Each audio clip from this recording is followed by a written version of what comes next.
સવા 6 કરી નીકળવાનું બધા ફર્સ્ટ ક્લાસ હાલો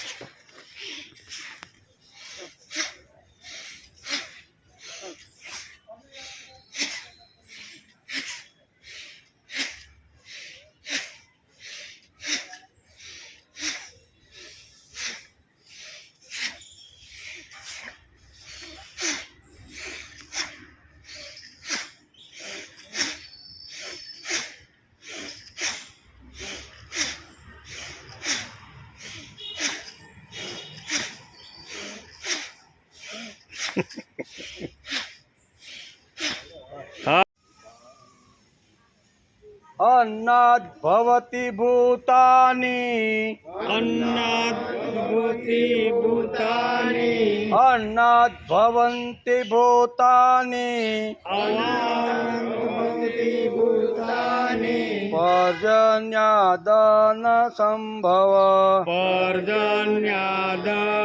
संभव पर्जन्यादन्न संभव पर्जन्यादन्न संभव अन्नाद् भवति भूतानि पर्जन्यादन्न संभव अन्नाद् भवति भूतानि पर्जन्यादन्त संभव अन्नाद् भवन्ति भूतानि पर्जन्यादन्न संभव अन्नाद् भवति भूतानि पर्जन्यादन्न संभव अन्नाद् भवन्ति भूतानि पर्जन्यादन्न संभव अन्नाद् भवन्ति भूतानि पर्जन्यादन्न संभव यज्ञात् भवति पर्जन्यो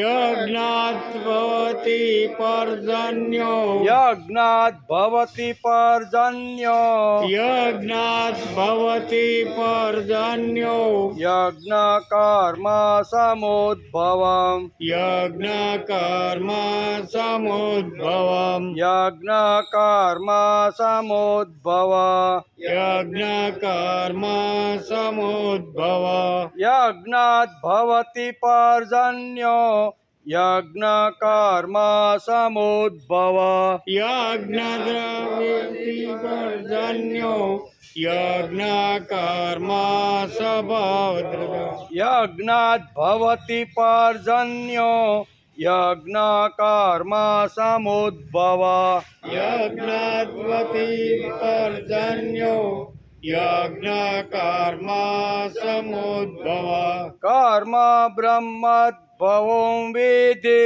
कर्म ब्रह्मोद्भवं वेदे कर्म ब्रह्मोद्भवं वेदे कर्म ब्रह्मोद्भव वेदे ब्रह्माक्षर समुद्भवम् ब्रह्माक्षर समुद्भवम् ब्रह्माक्षर समुद्भवम् ब्रह्माक्षर समुद्भवम् कर्म ब्रह्मोद्भवं वेदे ब्रह्माक्षर समुद्भवम् कर्म ब्रह्मोद्भवं वेदे ब्रह्माक्षर समुद्भवम् तस्मात् सर्वगतं ब्रह्म तस्मात् सर्वगतं ब्रह्म तस्मात् सर्वगत ब्रह्म तस्मात् सर्वगतं भव नित्ययज्ञे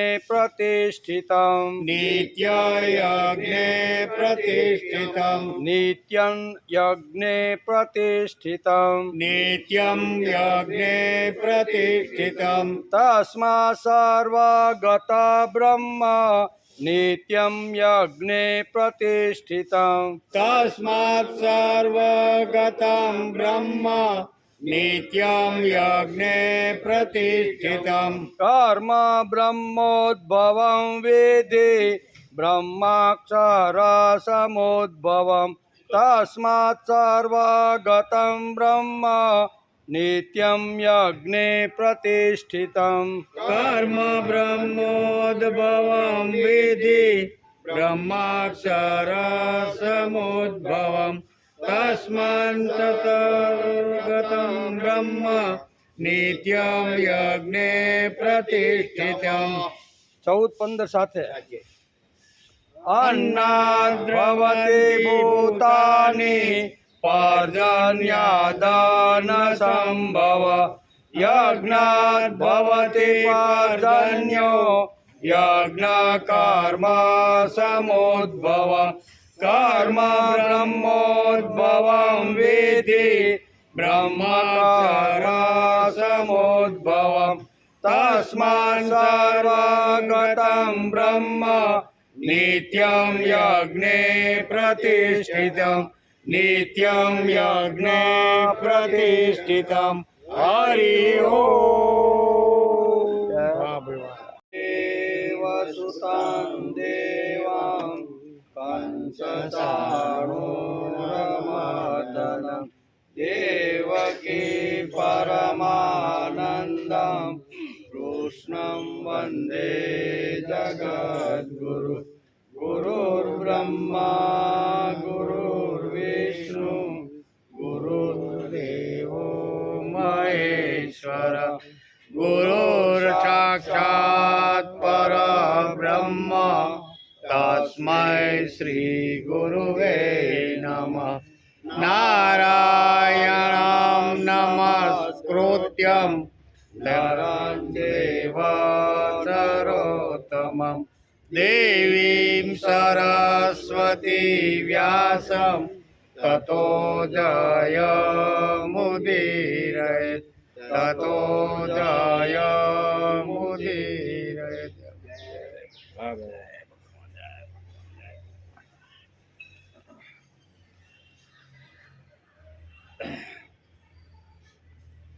अन्नात् भवति भूतानि पर्जन्यादान संभव यज्ञात् भवति पर्जन्यो यज्ञ कर्म समुद्भवम् આજે શ્રીમદ ભગવદ્ ગીતાની શરૂઆત થઈ એનો 169મો દિવસ. ગઈકાલે આપણે શ્રીમદ ભગવદ્ ગીતાના 3જા અધ્યાયના 13મા શ્લોકને આપણે નમસ્કાર કર્યા. 13મા શ્લોકમાં કઈ વાત હતી? તો કે યજ્ઞ શિષ્ટાસીન સંતો મુચ્યંતે સર્વ કિલ્બિષે ભુંજતે તે તગમ પાપા એ પચંત્યાત્મ કારણ. એમાં બે વાતો ભગવાને આ શ્લોકમાં 3જા અધ્યાયના 13મા શ્લોકમાં ભગવાન આપને બે વાતો સમજાવે છે કે યજ્ઞ શિષ્ટાસીન સંતો, યજ્ઞ કરીને જમનાર જે મનુષ્ય છે, બરાબર, તેના યજ્ઞ શિષ્ટાસીન સંતો મુચ્યંતે સર્વ કિલ્બિષે, જે યજ્ઞાર્થ કર્મ કરીને જે ભોજન કરવાનો આરંભ કરે છે એની બધી જ કામનાઓ હું પૂર્ણ કરું છું. અને મને યાદ કર્યા વગર જે કંઈ ભોજન છે કે નાવાની ક્રિયા છે, કોઈ પણ ક્રિયા કરે, બરાબર, તો એ પચંત્યાત્મ કારણ, એ પાપ જ ભોગવે છે એવું ભગવાને ગઈકાલે આપણે 3જા અધ્યાયના 13મા શ્લોકમાં વિચાર કરતા હતા. યજ્ઞમાંથી વધેલા અન્નને આરોગનારા શ્રેષ્ઠ પુરુષો સર્વ પાપોથી મુક્ત થઈ જાય છે. અને જે પાપીઓ પોતાના શરીરમાં પોષણ માટે જ રાંધે છે એ બધા પાપ જ ખાય છે. આ શ્લોકમાં બે વાતો આપણે ગઈકાલે સમજતા હતા, એનો વિચાર કર્યો. શ્રી કૃષ્ણ ભગવાને માર્ગદર્શન આપવા અને પોતાનું તત્વજ્ઞાન સમજાવવા ગીતા કહી છે. ભગવાને ગીતા શા માટે કહી? તો આમાં બે વાતો છે. ભગવાને માર્ગદર્શન આપવા અને પોતાનું તત્વજ્ઞાન સમજાવવા માટે શ્રીમદ ભગવદ્ ગીતા અહીંયા કુરુક્ષેત્રના મેદાનમાં અર્જુનને નિમિત્ત બનાવીને ભગવાને કીધી. અને તેનું તત્વજ્ઞાન જેટલી ઊંચી કક્ષાનું છે તેને પરિણામે ગીતા આજે તમામ ધર્મ ગ્રંથોમાં અને તત્વજ્ઞાનના ગ્રંથોમાં અગ્રસ્થાન ધરાવે છે. દુનિયામાં ઘણા બધા ધાર્મિક અને તત્વજ્ઞાનના ઘણા બધા ગ્રંથો છે, પણ બધા જ ગ્રંથોની અંદર શ્રેષ્ઠ જો કોઈ તત્વજ્ઞાન હોય, માર્ગદર્શન આપનારો કોઈ ગ્રંથ હોય ને તો તે શ્રીમદ ભગવદ્ ગીતા છે. તેથી બધા જ જ્ઞાનની અંદર, જ્ઞાનના ગ્રંથોની અંદર શ્રીમદ ભગવદ્ ગીતા અગ્રસ્થાન ધરાવે છે. ગીતા દીપસ્તંભની માફક તત્વજ્ઞાનમાં માર્ગદર્શન કરાવવા ઊભા છે. તેથી જ આપણે શ્રીમદ ભગવદ્ ગીતા ચિંતન રાખેલું છે. ગીતા વાંચન રોજ 5 દિવસ આપણે કરી શીખેલા. ગીતાનો અભ્યાસ, ગીતાનું વાંચન અને એનું મનન ચિંતન કરવા માટે રોજ આપણે સોમથી શુક્રવાર 5 દિવસ માટે આપણા વડલા નીચે બેસી છીએ, કરીએ છીએ. ગીતા ગ્રંથ તત્વજ્ઞાનનો ગ્રંથનો મુકુટ મણી છે. તેથી રોજ અભ્યાસ, મનન અને ચિંતન કરવા માટે આપણે અહીંયા મળીએ છીએ. બીજી વાત, મનુષ્યની પાસે શરીર, આરોગ્યતા, પદ, અધિકાર, વિદ્યા વગેરે જે કાંઈ છે તે બધું સંસારમાંથી તેને મળતું રહેલું છે. સંસારમાંથી આ બધું મળે. શું મળે? તો કે શરીર પણ આપણે ભગવત કૃપાથી સંસારમાં આવીને મળ્યું છે. બીજું યોગ્યતા, પદ, અધિકાર, વિદ્યા, બળ વગેરે જે કંઈ છે તે બધું સંસારમાંથી માનવને મળતું રહેલું છે. આ બધું જે મળેલું છે તે જવાવાળું પણ છે. મળ્યું છે તે જવાવાળું પણ છે. તેથી તે આપણું નથી અને આપણા માટે પણ નથી, બલકે બીજાઓની સેવા કરવા માટે છે. બીજાના કલ્યાણ માટે અને આપણા કલ્યાણ માટે ભગવાને આ માનવ શરીર આપણને આપ્યું છે. આમ કરી અને આપણે ગઈકાલે 3 અધ્યાયના 13મા શ્લોકને આપણે નમસ્કાર કર્યા. શ્લોકની અંદર આખું જે સૃષ્ટિનું, જે બ્રહ્માંડની જે રચના છે અને એ ચક્ર કેવી રીતે ભગવાને ગોઠવું છે ને એનું વર્ણન આ 14મા શ્લોકની અંદર ભગવાને કર્યું છે. કે આ સૃષ્ટિનું જે ચક્ર ચાલે છે, ખાવું, પીવું, ઉઠવું, બોલવું, ઋતુઓનું પરિવર્તન થવું, આ જે બધું વરસાદનું આવું, ઉનાળો છે, આ જે બધી જે કાંઈ ક્રિયાઓ છે ને એ ક્રિયાઓનું ચક્ર કેવી રીતનું ચાલે છે ને એ ભગવાને 14મા શ્લોકની અંદર આપણે સમજાવવાનો પ્રયત્ન કર્યો છે. પહેલી વાત ભગવાન કહે છે, અન્નાદ ભવતી પર્જન્યો, અન્નાદ ભવતી ભૂતાની, પર્જન્યાદંત પ્રભવ, યજ્ઞાત ભવતી પર્જન્યો, યજ્ઞ કર્મ સમુદ્ભવમ.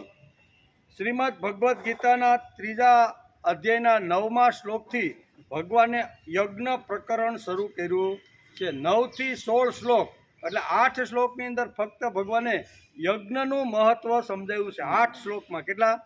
8 શ્લોકની અંદર ભગવાને યજ્ઞનું મહત્ત્વ સમજાવ્યું છે. એ યજ્ઞનું મહત્ત્વ સમજતા આપણે 14મા શ્લોક સુધી આજે આપણે આવ્યા છે. 14મા શ્લોકની અંદર આખી પૃથ્વીનું ચક્ર કેવી રીતનું ચાલે છે અને માનવને અન્ન કેવી રીતે મળે છે, વરસાદ કેવી રીતનો ભગવાન પાડે છે, એ સૃષ્ટિ ચક્રનું વર્ણન 3 અધ્યાયના 14મા શ્લોકમાં ભગવાને કર્યું છે. તેથી કે અન્નાદ ભવતી ભૂતાની, પર્જન્યાદંત સંભવ, યજ્ઞ એટલે કે યજ્ઞાત ભવતી પર્જન્યો, યજ્ઞ કર્મ સમુદ્ભવ. એનો અર્થ થાય છે અન્નથી પ્રાણીઓ થાય. અન્ન આવે ને, અન્નથી પ્રાણીઓ થાય છે, વરસાદથી અન્ન થાય છે, યજ્ઞથી વરસાદ થાય છે અને યજ્ઞ કર્મથી થાય છે. આ 4 વાતો આ શ્લોકની અંદર સમજાવે છે. પહેલી વાત છે અન્નથી પ્રાણીઓ ઉત્પન્ન થાય છે. બરાબર? પ્રાણીઓ ઉત્પન્ન થઈ ગયા પછી એને જો અન્ન ન મળે તો એ શરીર ટકે ખરું? એટલે ટકે નહીં. એમ એટલે પહેલી જ વાત કહે છે કે અન્નથી પ્રાણીઓ થાય છે, વરસાદથી અન્ન થાય. વરસાદ પડે તો જ આપણે વાવેલો દાણો આવી રીતનો ઉગે ને એમાંથી નાના મોટા ફળો બધા આવે. યજ્ઞથી વરસાદ થાય. યજ્ઞ કરે તો એનાથી વરસાદ થાય છે અને યજ્ઞ કર્મથી થાય છે. આ 4 વાતો ભગવાને આ શ્લોકની અંદર આપણે સમજવાનો પ્રયત્ન કરે. આજના શ્લોકમાં ભગવાન કહે છે કે અન્નથી ભૂતો નિર્માણ થાય છે. ખરી જ વાત છે. આના માટે કંઈ ચિંતનિકા આપવાની કે અભ્યાસ કરવાની જરૂર પડતી નથી. એ તો આપણે બધા જ જાણીએ છીએ, બરાબર ને? આ બધી. તેથી અન્ન વગર ભૂતોની નિર્મિતિ પણ નથી. એટલા ખાતર અન્નને માટે આપણી બધી દોડધામ અત્યારે ચાલે છે. પર્જન્યા દંત સંભવ, વરસાદથી અન્ન નિર્માણ થાય છે અને યજ્ઞ ભવતી પર્જન્ય અને યજ્ઞથી વરસાદ થાય છે. આ બે વિચારોને આજે આપણે સમજવાનો પ્રયત્ન કરવાનો છે કે વરસાદથી અન્ન ઉત્પન્ન થાય છે અને વરસાદ છે એ યજ્ઞથી થાય છે, આવું ભગવાને આ 14મા શ્લોકમાં કહેવાનું છે. અને યજ્ઞ કર્મથી ઉત્પન્ન થાય છે. યજ્ઞથી અહીંની ઉષ્ણતા ત્યાં કેટલી પહોંચતી હશે કોને ખબર, પણ છેલ્લે સૂર્યનો યજ્ઞ ખરો અને સૂર્યને ચલાવવા માટે આપણો યજ્ઞ હોવો.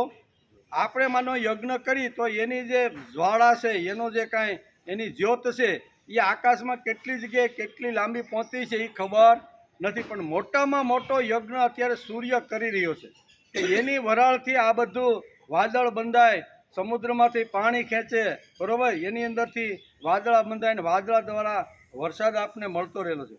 તેથી આપણે સૂર્યનો ટેક્સ ભરવો જોઈએ. કેવો? સૂર્ય આટલી ગરમી ફેંકે છે, સૂર્યના લીધે વરસાદ થાય છે, વરસાદના લીધે અન્ન થાય છે અને અન્નને લીધે માણસનું જીવન ચાલે છે. આ ચક્ર જો ચલાવવાનું હોય તો મૂળભૂત વાત એ છે કે યજ્ઞનો શું કહેવાય, સૂર્યનો ટેક્સ આપણે ભરવો જોઈએ. ભરવો પડે ને. આપણે માનો કમાતા હોય ને પછી અહીં સરકાર એમ કે ભાઈ તમે એટલું કમાવશો અને તમે બધું ન ભરો એમ થોડું હાલે. એટલે ભગવાન જેમ શું કહેવાય, સરકાર આનો ટેક્સ આપણે જે ભરીએ છીએ અથવા જીએસટી જે કાંઈ ભરીએ છીએ ને એ આપણે કમાઈએ છીએ, એમાંથી આપણે એને કંઈક આપવાનું છે, બરાબર.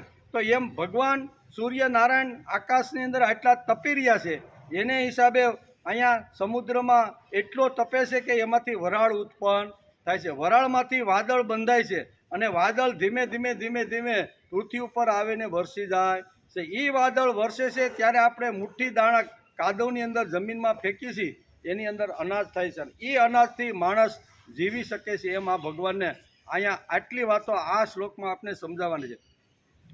આપણે સૂર્યનો ટેક્સ ભરવો જોઈએ. ટેક્સ ભર્યા વગર તે કંઈ આપે નહીં. સત કર્મથી જ વરસાદ પડે છે. માણસો પોતપોતાના કર્મયોગ કઈ રીતે કરતા હશે તે તો વરસાદ પડે. સૂર્યનો યજ્ઞ ચાલે છે. સૂર્યને ચલાવવા પૃથ્વીનો યજ્ઞ અને પૃથ્વીને ચલાવવા માટે આપણા કર્મનો યજ્ઞ કરવો જોઈએ. પહેલાં યજ્ઞ તો બરાબર છે, આપણે સ્વાહ કરીને કિંમતી પદાર્થો અગ્નિની અંદર સ્વાહ કરી છે, એ યજ્ઞ તો આપણો યજ્ઞ તો ખરો જ એમ. પણ ખરો યજ્ઞ એ છે કે માણસ કર્મથી યજ્ઞ કરી શકે. કર્મોદ્ભવત સમૂહ, આવું ભગવાને ગીતાની અંદર કીધું છે કે માણસ પોતાની શક્તિનું હવન કરી અને એ યજ્ઞ કરી શકે છે, એમ ભગવાનને કહેવાનું છે. બીજી વાત, સૂર્યનો યજ્ઞ ચાલે છે. સૂર્યને ચલાવવા પૃથ્વીનો યજ્ઞ અને પૃથ્વીને ચલાવવા માટે આપણા કર્મનો યજ્ઞ, આ બધા યજ્ઞો મળીને જ વરસાદ પડે. બધું જ્યારે સમૂહમાં ભેગું થાય ત્યારે જ વરસાદ પડે છે. મૂળ વાત આ શ્લોકની અંદર ભગવાન એ કહે છે કે યજ્ઞ એટલે સત્કર્મ. ભગવાન કહે છે કે તું સત્કર્મ કરીશ તો જ વરસાદ પડવાની જવાબદારી મારી થાય છે, નહીં તો વરસાદ પડવાની જવાબદારી મારી નથી. યજ્ઞની અંદર હવન કરતો જાય છે એમ વરસાદ પાડવાની જવાબદારી પણ હું લેતો રહેલો છું. કારણ કે ભગવાને ઘણી બધી ગીતાના ઘણા બધા શ્લોકની અંદર ભગવાને ઘણી બધી જવાબદારીઓ લેવાનો સ્વીકાર કર્યો છે. એમાં ભગવાને કીધું ને કે અનન્ય ચિંતયંતોમાં એ જના પર્યુપાસતે તેસામ નિત્યાભિયુક્તાનામ યોગક્ષેમમ વહામ્યમ. આ પણ ભગવાને જવાબદારી ઉપાડેલી છે. મારા માટે જે સત્કર્મ કરે છે એના યોગક્ષેમની જવાબદારી હું ઉપાડી અને સંભાળી લઉં છું, બરાબર ને. એટલે અનન્ય ભાવથી જે માણસ ભગવાનની ભક્તિ કરે, પોતાના જીવન વિકાસ માટે અથવા પોતાના કલ્યાણ અને શ્રેય માટે પ્રયત્ન કરી અને સમાજનું વધારેમાં વધારે હિત, વધારેમાં વધારે કલ્યાણ કેમ થાય, આ બે વાતો સમાજની અંદર સ્થિર કરવાનો જો પ્રયત્ન કરે ને તો ભગવાન કહેશે કે એની જવાબદારી હું ઉપાડી લઉં છું. એટલે ભગવાન કહેશે તમે સત્કર્મ કરશો.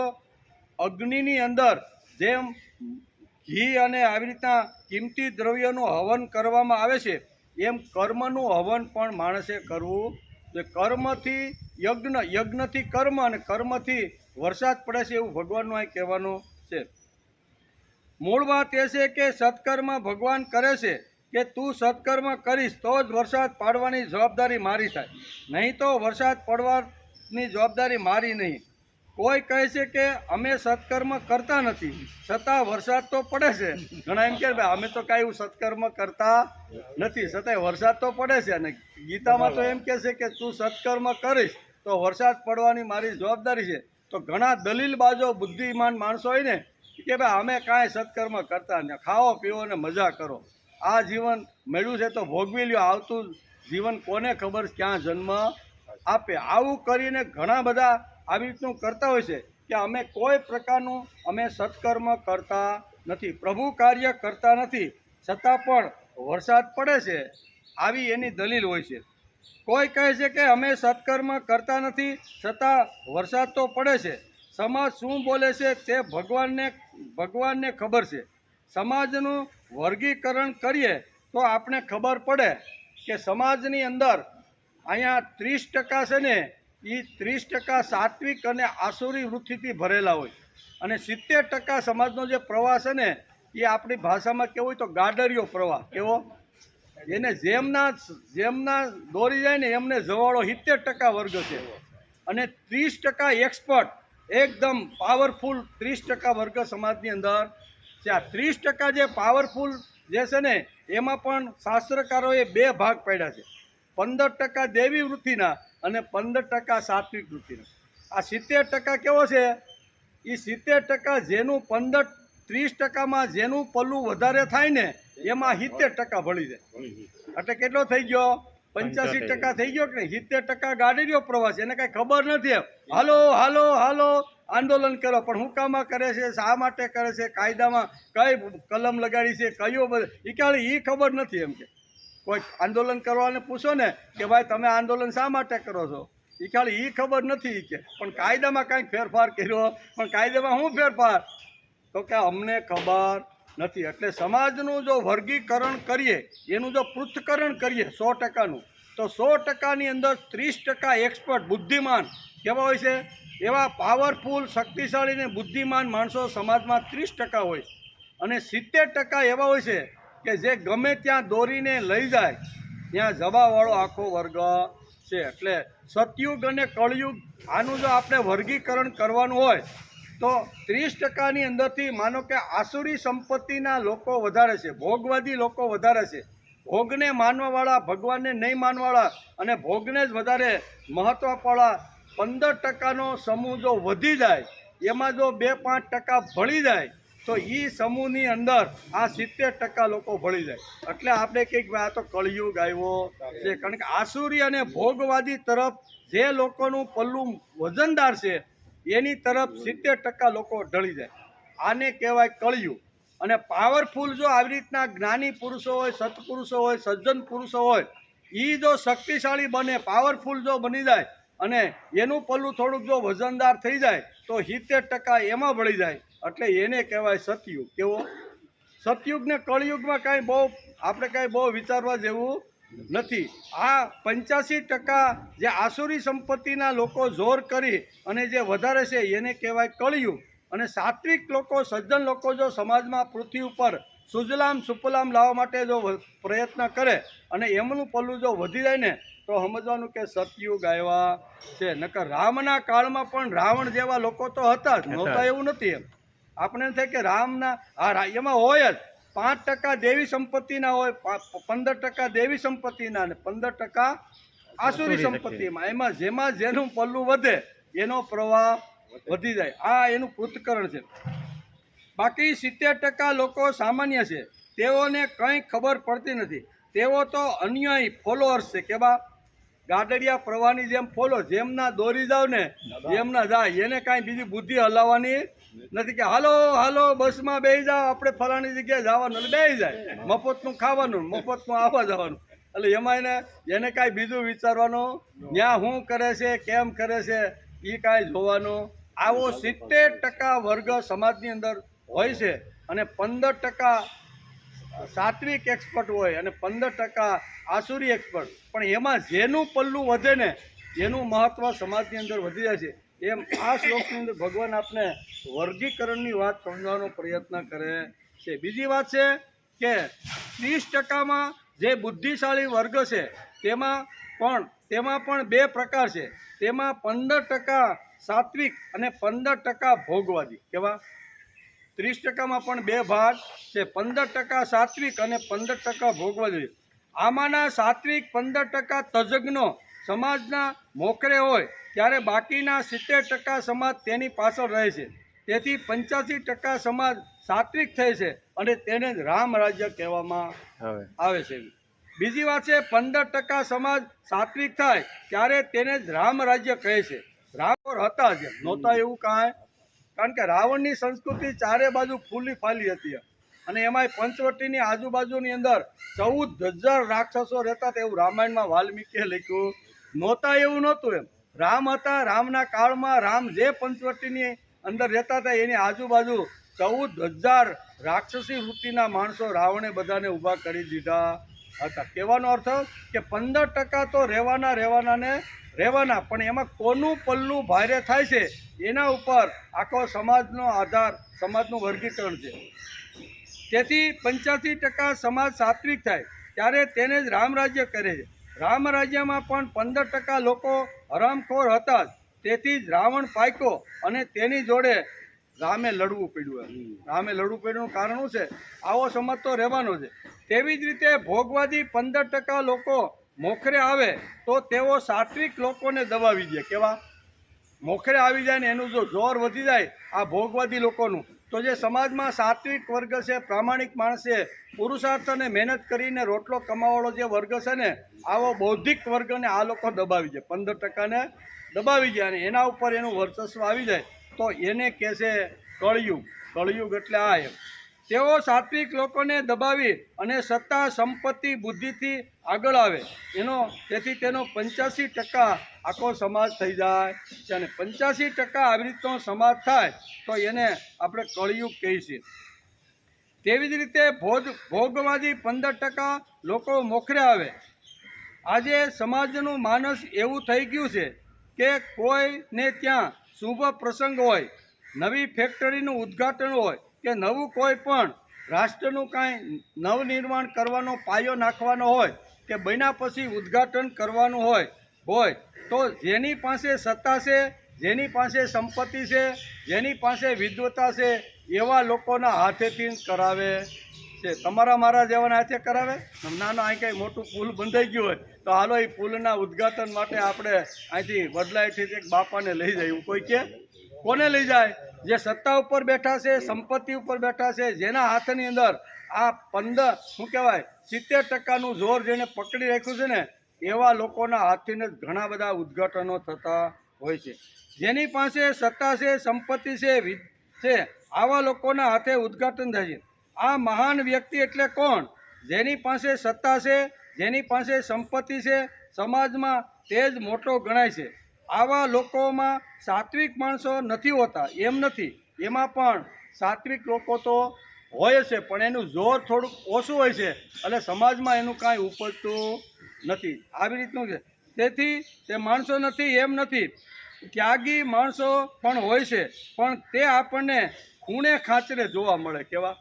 ત્યાગી હોય, વિદ્વાન હોય, ગુણશીલ હોય આવા માણસો પણ આ 30%ની અંદર તો હોય છે, એક્સપર્ટ હોય છે, બુદ્ધિમાન હોય છે, પણ એ કેટલા ગણ્યા ગાંઠા. એટલે ઓલા આસુરી એટલે કે ભોગવાદી લોકોનું જોર વધે તો પછી આ એટલે કે અહીંયા દેવી સંપત્તિના લોકોનું જોર ચાલતું નથી. સમાજમાં તેઓ આગળ પડતો ભાગ લેતા નથી. બાકીના 15% લોકો જેમની પાસે સત્તા, સંપત્તિ છે તેઓ સમાજને દોરે છે. તેમને રસ્તે 70% લોકો દોરવાઈ જશે અને એનો સમાજ 85% થઈ જશે. તેથી શાસ્ત્રકારો કહે છે, મનુ મહારાજે પણ લખ્યું છે કે યજ્ઞ દાત ચરતી શ્રેષ્ઠ. જે શ્રેષ્ઠ લોકો જે તરફ વળે છે એના તરફ સામાન્ય વર્ગ જાય છે. યજ્ઞ ચરતી શ્રેષ્ઠ તદ્દેવે તરો જન. જન એટલે માણસો.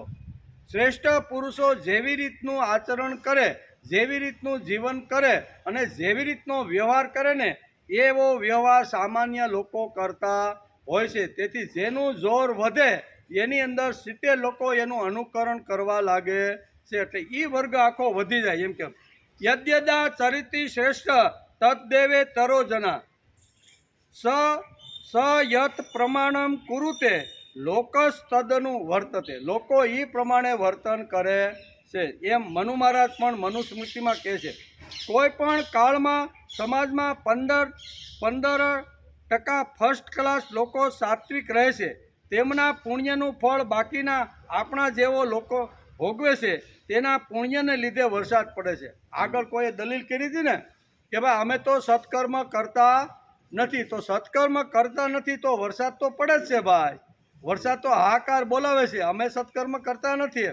ત્યારે અહીંયા આ શ્લોકની અંદર ભગવાન એને જવાબ આપે.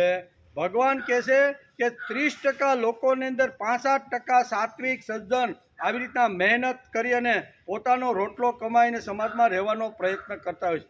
આવા લોકોના પુણ્યને હિસાબે વરસાદ પડે, તમારા હિસાબે પડતો નથી. સમાજમાં 5-10% લોકો સાત્વિક હોય છે, સજ્જન હોય છે, પ્રામાણિક હોય છે, જે પાટું મારીને રોટલો ખાઈને પોતાનું જીવન જીવવાવાળા જે લોકો હોય છે ને, અહીં ભગવાન કહે છે કે આવા જે પુણ્યશાળી, આવા જે સાત્વિક જે લોકો છે ને, એના પ્રભાવથી વરસાદ પડે છે.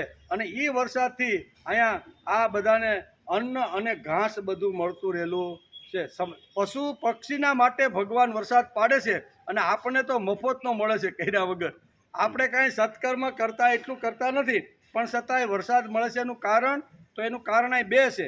એક તો સાત્વિક અને સજ્જન 5-10% લોકો છે, એના પુરુષાર્થથી ભગવાનને એમ થાય કે આના માટે વરસાદ પાડું. બીજું અહીંયા પશુ પક્ષીઓ છે, જે મૂંગાઓ છે, જે વાણી પોતાની વ્યક્ત કરી શકતા નથી, એવાનું શું થાય ભાઈ? તો એટલા માટે ભગવાન વરસાદ પાડે છે. અને એને હિસાબે આપણે આસુરી સંપત્તિના ભોગવાદી લોકોને પણ સાથે સાથે આપણે કહીએ ને, કૂકા વાહે લીલું બળક ન બળે તો ખરું જ. એમ આ લોકો માટે ભગવાન વરસાદ પાડે છે અને મળે છે બધું, એને મળે કે ન મળે, એટલે એને આ ભગવાન જવાબ આપે છે.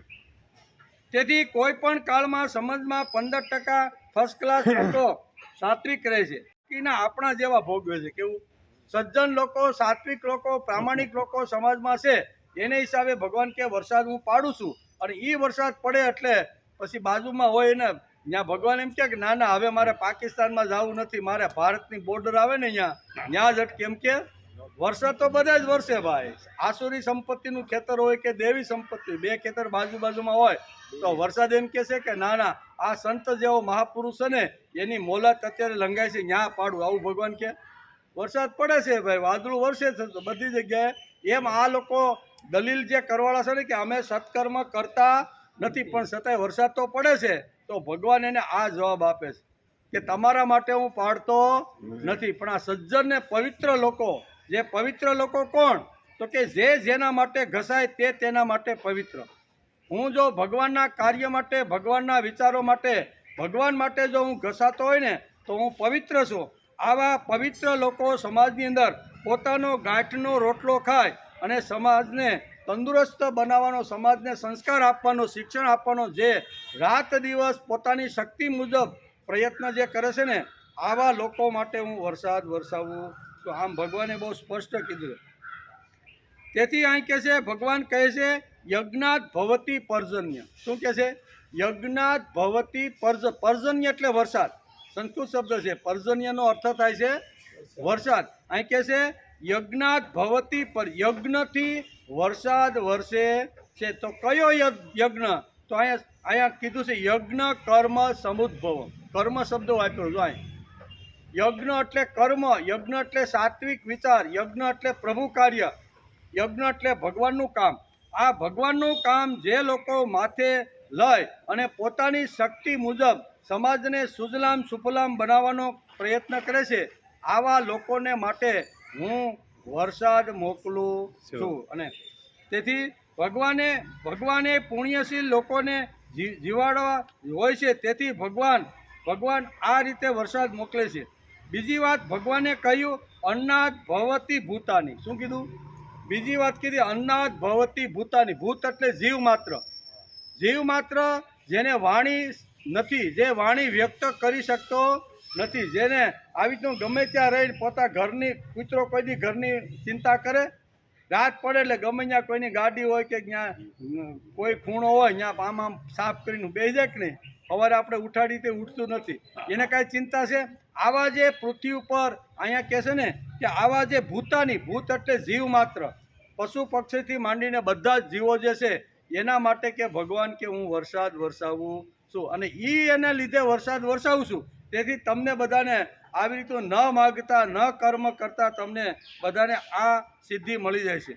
બીજી વાત, ભગવાને કહ્યું અન્નાદ ભવતી ભૂતાની, એટલે કેવળ માણસો નહીં, કીડીથી શરૂઆત કરી બધા જીવ જંતુ પશુ પક્ષીઓ તેઓએ પોતાનો ધર્મ છોડ્યો નથી. તેના માટે હું આ યજ્ઞ કર્મ દ્વારા અહીંયા પર્જન્યો એટલે વરસાદ વરસાવું છું. એને ધર્મ છોડ્યો?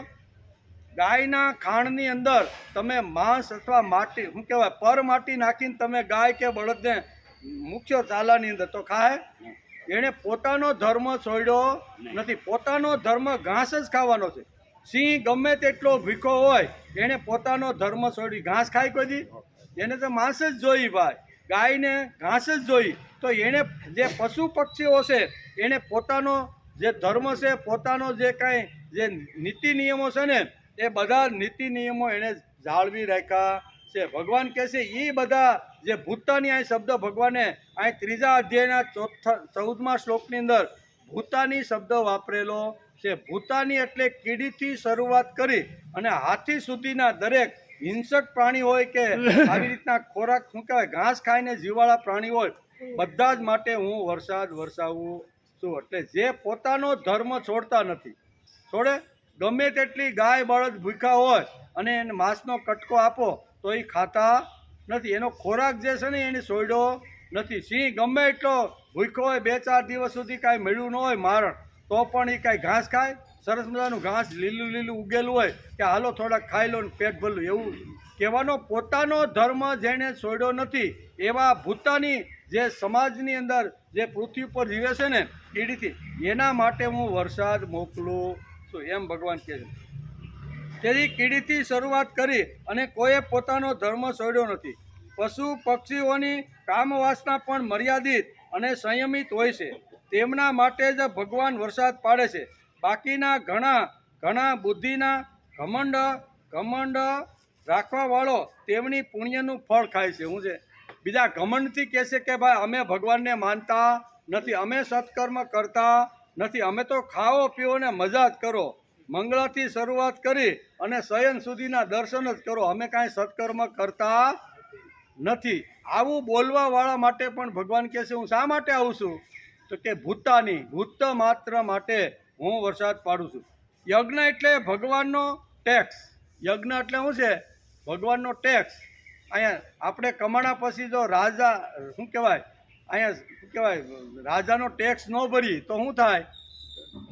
ધાડ પડે કે નહીં? પછી 5-7 જગ્યાએ એની જે ફેક્ટરીઓ હાલતી હોય ને એકી સાથે ધાડ પાડી અને કેટલી ભાઈ ટેક્સ ચોરી કરી છે એ બધું પકડે કે નહીં? આપણે પણ જો સરકારનો ટેક્સ ન ભરીએ તો સરકાર ગમે ત્યાંથી ગોતી માહિતી મેળવી અને ટેક્સ ભરાવ્યા વગર રહેતી નથી. એમ આપણે પણ સૂર્ય આટલો મોટો તપે છે એટલે સમુદ્રની અંદર વરાળ થાય, પાણીની વરાળ થાય છે અને વરાળથી વાદળ બંધાય છે અને વાદળના રૂપની અંદર પૃથ્વી ઉપર આ વાદળું વરસી જાય છે અને તેથી અનાજ ઉત્પન્ન થાય છે.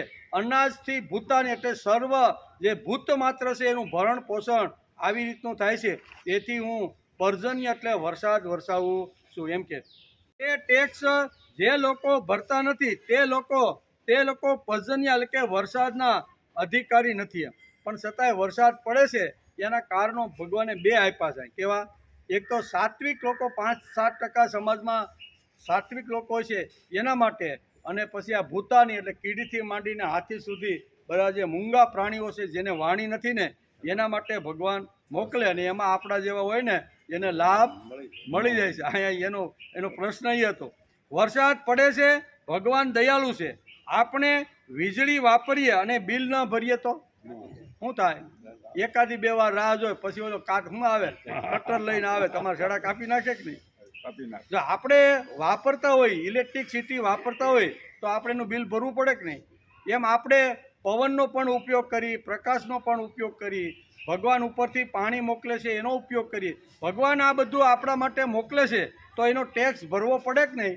ન ભરીએ તો ન ભરી તો ભગવાન કે મારી પાસે, આપણે આગલા શ્લોકમાં જોયું ને કે ભગવાન કે મારી પાસે જેમ 1000 હાથે આપવાની જેમ મારી તૈયારી છે ને એમ 1000 હાથે ખેંચવાની પણ તૈયારી છે. શું થયું બાપા?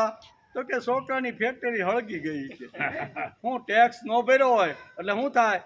ભગવાન આવી રીતના ઘણા બધા આવી રીતના ખબર ન પડતા ઘણું બધું મોકલીને ભગવાન પોતાની રીતે કાં વકીલને અહીંયા કોર્ટમાં જવાનું આવે, કાં દવાખાનું આવે, કાં ઘર હળગે, કાં ફેક્ટરી હળગે, કંઈક ને કંઈક નુકસાન કરે. કેમ ભાઈ? બહુ સારું હતું. 2 મહિના પહેલાં એ કે વાડીએ ગયો ને ત્યારે આટલા ઝીંડવાને ફૂલોનો તો પાર નહોતો, એમ લાગતું હતું 30-40 મણ થાય. પણ હમણાં કાલ ફોન આવ્યો એ કે ભાગ્યાનો, એ કે ઈડું બધી ઝીંડવામાં ઘરી ગઈ છે ને ગમે એવી દવા છાંટી. આ શું થયું? ભગવાનને ભાગ લેવાનો હોય ને તો ગમે ત્યાંથી લઈ લે. હું એ કાંઈ છોડવાનો નથી. આપણે ગમે તેટલો બચાવ કરીએ પણ ભગવાન તો આખો ઉપર બેઠો બેઠો બધું જોવે છે. તેથી વરસાદ પડે છે, ભગવાન દયાળુ છે. આપણે વીજળીનું બિલ ન ભરીએ તો વીજળીવાળા આપણા શેડા કાપી નાખે કે નહીં? યજ્ઞ એટલે સત્કર્મ. મૂળ વસ્તુ અહીંયા 9 થી 16 શ્લોક એટલે 8 શ્લોકની અંદર ભગવાન આખું યજ્ઞ પ્રકરણ શ્રીમદ ભગવદ્ ગીતાના 3જા અધ્યાયના 9મા શ્લોકથી શરૂઆત કરી અને 16મા શ્લોક સુધી ફક્ત યજ્ઞ પ્રકરણ 8 શ્લોકમાં ભગવાન સમજાવે છે. એ સમજતા અત્યારે આપણે 14મા શ્લોકની અંદર પહોંચ્યા છીએ. યજ્ઞ એટલે સત્કર્મ. સત્કર્મ કરવું જોઈએ, સત્કર્મ ન કરવું જોઈએ એમ લોકો બોલતા નથી. સત્કર્મ કરવું જોઈએ એમ ઘણા લોકોને લાગે છે પણ થતું નથી. બોલે ખરા કે સત્કર્મ કરવું જોઈએ. તેથી ઘણીવાર આવી રીતનું થાય છે. ઘણા લોકોને એમ લાગે છે કે ગીતા વાંચવી જોઈએ, એના માટે 2 મત નથી, પણ ગીતા વાંચવાની શરૂઆત જ થતી. ગીતા હારી છે. આખો દુનિયાનો આખો જે તત્વજ્ઞાનનો જે ગ્રંથ, દુનિયામાં જેટલા ગ્રંથો છે એમાં શ્રેષ્ઠ તત્વજ્ઞાનના ગ્રંથ તરીકે હોય તો અમે જાણીએ છીએ, સાંભળીએ છીએ કે ગીતા છે, છતાં અમે ગીતા વાંચી શકતા નથી. એમ કે ગીતામાં ભગવાને કહ્યું છે કે કર્મજાન વિદ્ધિ તાન સર્વાન. સારું થવું જોઈએ એમ બોલીને કેવળ નહીં ચાલે. સારું થાય એના માટે શું કરવું તે પ્રશ્ન આપણી જાતને પૂછવો જોઈએ. સર્વેત્ર સુખી ન સંતુ સર્વે સંતુ નિરામયા. આવો ઉપનિષદનો મંત્ર છે ને કે સર્વે સંતુ નિરામયા સર્વે ભદ્રાણી પશ્યંતુ માં કચ્છી દુઃખ માપ. આવું બધા બોલીને ઘણીવાર આશીર્વાદ આપતા. ખાલી બોલવાથી સમાજની સંસ્કૃતિ ઊભી થતી. હાલો આશીર્વાદ આપી દીધા, સર્વેત્ર સુખી ના સંતો, બધા સુખી થાવ. એ બધા સુખી થવાનો ખાલી આશીર્વાદ મળી જવાથી કે ખાલી આશીર્વાદ આપીને બેસી જવાથી સંસ્કૃતિ ઊભી થતી નથી. આશીર્વાદ આપ્યા પછી કે કર્મ, બહુ સરસ આ શબ્દ ભગવાને ગીતામાં વાપર્યો છે કે કર્મજાન વિદ્ધિ જાન સર્વાન. માણસે કર્મયોગ તો માણસે કરવો જોઈએ. ખાલી આવા શુભ આશ્વાસન અથવા શુભ આશીર્વાદથી કાંઈ સમાજનું કલ્યાણ થતું. સમાજનું જો કલ્યાણ કરવાનું હોય તો આવી રીતના આશીર્વાદ આપ્યા પછી માણસે કામે લાગી જવું જોઈએ. તેથી યજ્ઞ કેવળ વિચાર નથી, આચાર પણ છે. કેવળ વિચાર તો ઘણા કરે છે, જેવા કે સર્વેત્ર સુખી ન સંતુ.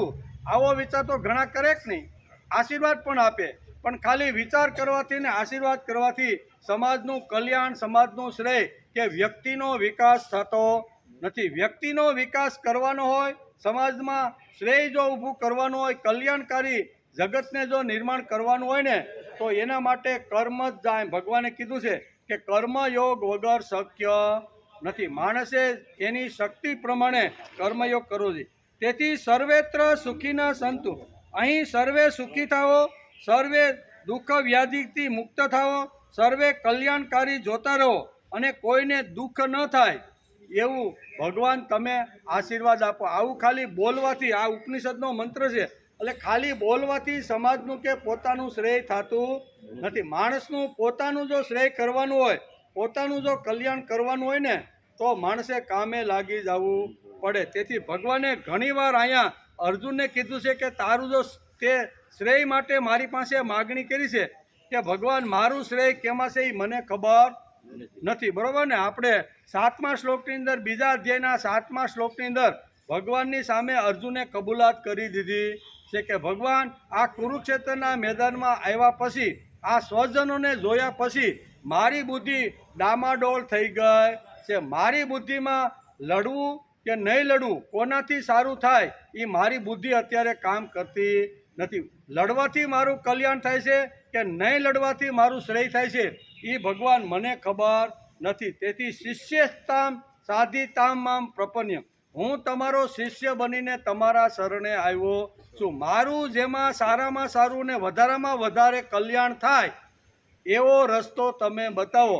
અત્યારે મારી બુદ્ધિ કામ કરતી લડવાથી એ હું જ પણ નક્કી કરી શકતો નથી. તેથી શરણે કોને જવાનું? જે કેપેબલ હોય એની પાસે જવાય ને. જેની પાસે સંપૂર્ણ રીતે બધી જ વાત જેની પાસે છે ને એને જો પૂછી તો સારામાં સારો રસ્તો આપને બતાવે. એટલે અર્જુને કીધું બીજા કોઈ પાસે ન જતા એણે ભગવાન શ્રી કૃષ્ણનું શરણ, ભગવાનનું શરણ લીધું છે. અને શરણ લઈને ભગવાનને કહે છે કે શિષ્યસ્તામ સાધિમામ તામ પ્રપન્ને, હું તમારો શિષ્ય બનીને તમારા શરણે આવ્યો છું. મારું કલ્યાણ શેમાં છે એ હવે તમે મને ઉત્તમ રસ્તો બતાવો. એટલે ભગવાન અહીંયા ત્રીજા અધ્યાયના અહીંયા 14મા શ્લોકની અંદર ભગવાન એને રસ્તો બતાવે છે કે ભાઈ જો તારે તારું કલ્યાણ કરવાનું હોય ને તો આટલી વાતો તારા જીવનમાં આવવી જોઈએ. એમ કરીને 14મા શ્લોકની અંદર ભગવાન આ વાતો આપણે સમજાવે. થઈ ગયો ટાઈમ? 3 ભગવાને આખું યજ્ઞ પ્રકરણ શરૂ 9મા શ્લોકથી શરૂઆત કરી છે. એટલે ઘણા પ્રકારના યજ્ઞનો વિચાર આપણે 13 શ્લોક સુધી કર્યો ગઈકાલ સુધી. આજે 14મા શ્લોકમાં પણ ભગવાન યજ્ઞનું વિસ્તૃતકરણ કરે છે. બરાબર ને? કારણ કે યજ્ઞના ઘણા બધા અર્થો થાય છે, એ આપણે આગળ બધું જોયું. અહીંયા પણ ભગવાન એક યજ્ઞનું પ્રકરણ ને યજ્ઞનો શ્લોક કરીને અર્જુનને કહે છે કે અન્નાદ ભવતી ભૂતાની, અન્નાદ ભવંતી ભૂતાની પર્જન્યા દન્ન સંભવ, યજ્ઞાદ ભવતી પર્જન્યો યજ્ઞ કર્મ સમુદ્ભવ. સગળા પ્રાણીઓ અન્નથી ઉત્પન્ન થાય છે. કેવા? સગળા પ્રાણીઓ અન્નથી ઉત્પન્ન થાય છે. અન્નથી ઉત્પન્ન થાય છે. અન્નની ઉત્પત્તિ વરસાદથી થાય છે.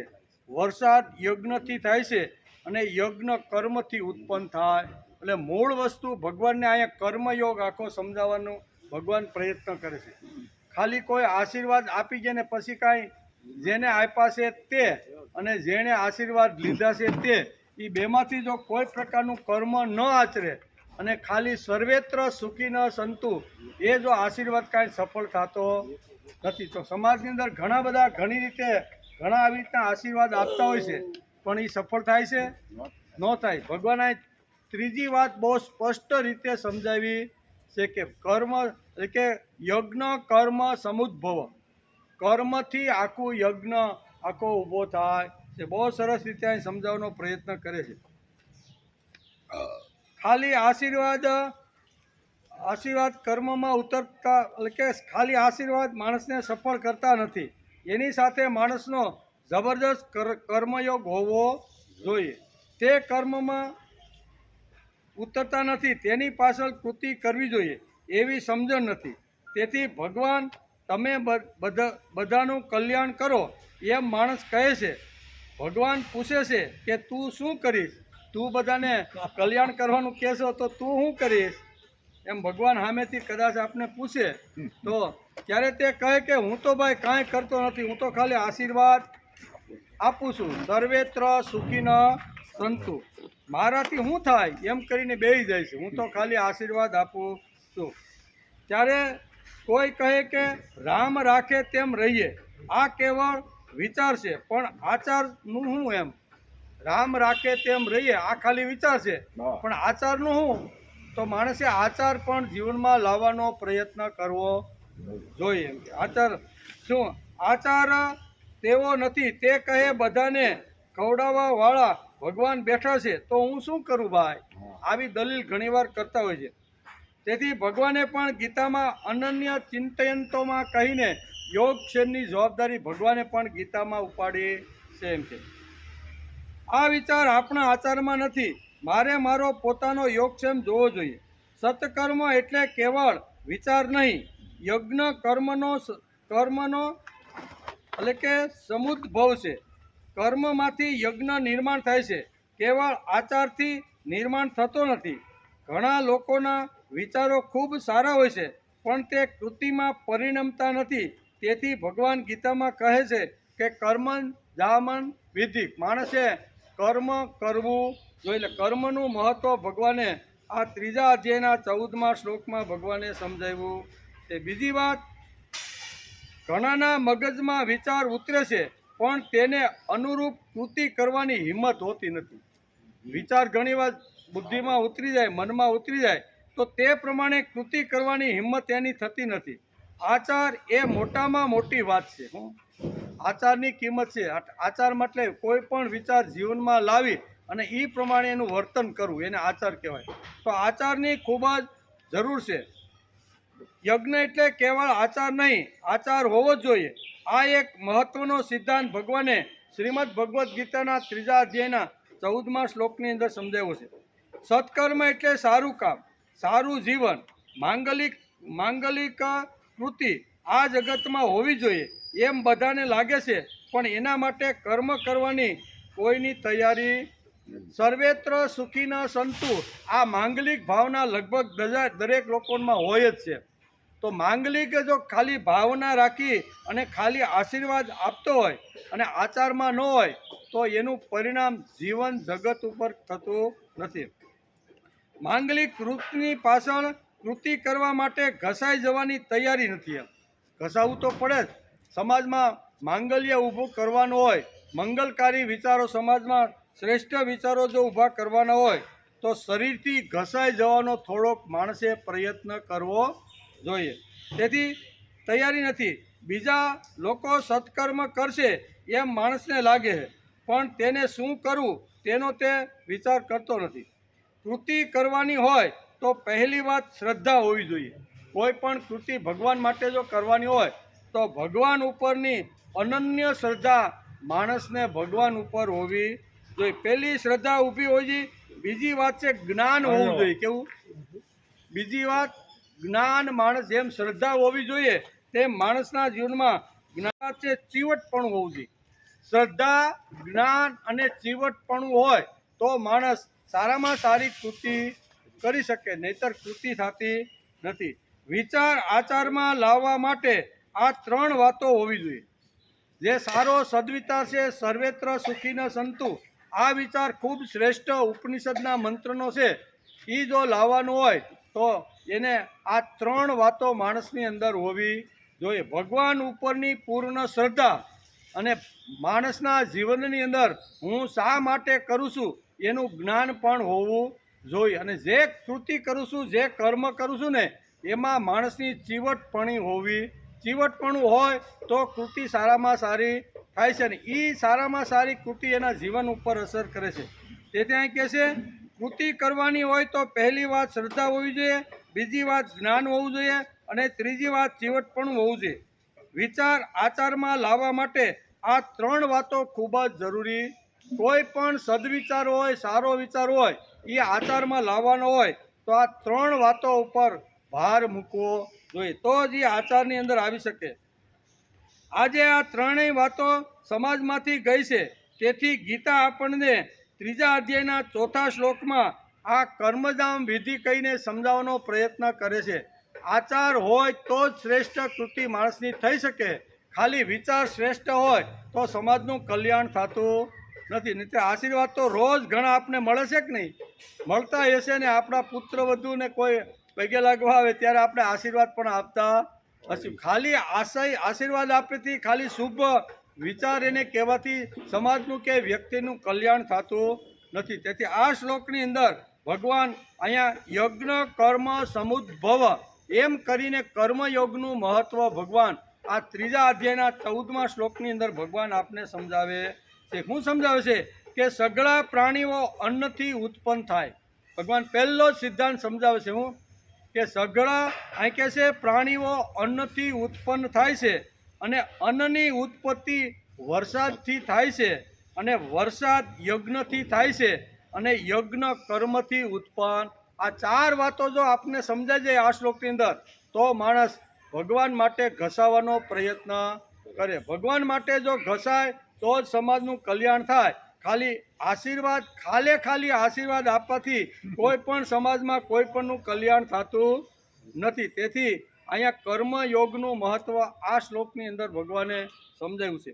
બીજી વાત, પહેલાં શ્રદ્ધા, જ્ઞાન અને ચીવટપણું હોવું જોઈએ. આવું ચીવટપણું અને જ્ઞાન હનુમાનજીની અંદર આપણે જોવા મળે કે નહીં? હનુમાનજીનું ચરિત્ર વાંચી તો આપને ખબર પડે કે હનુમાનજીમાં શ્રેષ્ઠ આ બધા ગુણોનો ભંડાર હતો. ચીવટપણું પણ એટલું, જ્ઞાન પણ એટલું, કરવું નહીં કરવું, જાવું નહીં જાવું, ગયા પછી ત્યાં મારે કેવી રીતનું એને ઉપાડવા, એ બધું જો જ્ઞાન હનુમાનજી પાસે હતું. અને ભગવાન રામ ઉપર 100%ની શ્રદ્ધા હતી. રામ જ મને સંભાળે છે, રામ જ મારું કલ્યાણ કરે છે.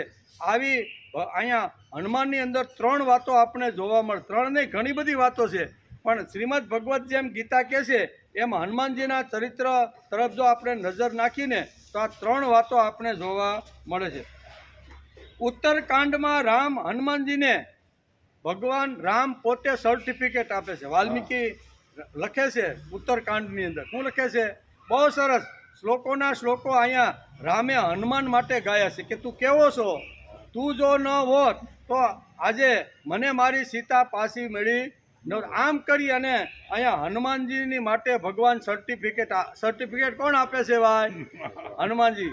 બરોબર ને? આપ જે લખેલું જે છે ને એને શું કહેવાય? એને સર્ટિફિકેટ કોણ આપે? તો કે ભગવાન. શું આપે છે? તો ઉત્તરકાંડમાં રામ હનુમાનજીને પ્રજ્ઞા, ધીર, વીર, રાજનીતિ નિપુણ, શ્રદ્ધાવાન અને જ્ઞાન અને કાર્યની અંદર એટલી ચીવટ, આ બધા જ વિશેષણોથી ભગવાન અત્યારે હનુમાનજીને સંબોધન કરે.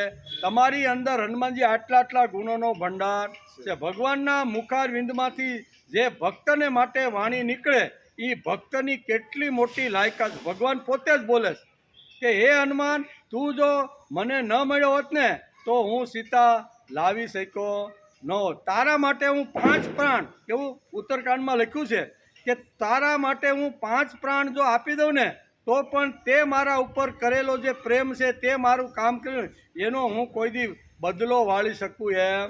આટલા તારા ઉપકાર મારી ઉપર છે. આ તો આપણે ઋણી કોને રાખ્યા? ઋણી રામને. રામ કહે છે કે તું તારા ઉપર મારું ઋણ ચડી ગયું છે. તારા ઋણમાંથી 5 પ્રાણ કાઢીને આપું ને તો તારા ઋણમાંથી હું મુક્ત નથી. આ ભગવાને સર્ટિફિકેટ ઉત્તરકાંડમાં આપેલું છે. તેથી ઉત્તરકાંડમાં રામ હનુમાનજીને પ્રજ્ઞા, ધીર, વીર, રાજનીતિ નિપુણ વગેરે વિશેષણોથી સંબોધન કરે છે. આ ઉપરથી હનુમાનજીની ઉચ્ચતમ યોગ્યતા કલ્પી શકાય છે. હનુમાન સીતાની શોધ કરીને આવ્યા ત્યારે શ્રીરામ કહે છે, બધો સંદેશો લાવ્યા, લંકાને બાળી, સીતા પાસેથી જે કાંઈ જે હતું ને એની જે ઓળખ એ બધું લાવી અને રામના ચરણમાં ધરે છે. હનુમાનજી, તારા ઉપર અગણિત ઉપકાર છે. માથે હાથ મૂકીને હનુમાનજીને આશીર્વાદ આપતા ભગવાન કહે છે કે હનુમાન, મારા ઉપર અગણિત ઉપકાર છે. તેને માટે એક પ્રાણ કાઢીને આપીશ ને તો પણ આ ઓછા પડશે. એટલું જબરજસ્ત કામ તે આ બધું કર્યું છે. કારણ કે તારો મારા ઉપરનો પ્રેમ, મારા ઉપરની શ્રદ્ધા, ભગવત કાર્ય ઉપરની ચીવટ ઘણું બધું, કેટલું બધું છે કે તને 5 પ્રાણ કાઢીને આપું ને તો પણ તારા ઋણમાંથી હું મુક્ત થઈ શકું નહીં. આમ કોણ બોલે છે? ભગવાન રામ પોતે હનુમાનજી માટે આ પદવી આપે છે. કેવી? તું આવી રીતનો શ્રેષ્ઠ બુદ્ધિમત્તામ વરિષ્ઠમ કરીને ભગવાન એને શ્રેષ્ઠ પદવી આપે છે. તેથી હું તને ફક્ત આલિંગન આપું, ગમે તેટલું આપું પણ તારા ઋણમાંથી મુક્ત થઈ શકું નહીં. તેથી હું તને ફક્ત આલિંગન આપું એમ કરીને ભગવાન અહીંયા હનુમાનજીને સાત્ય લગાડે.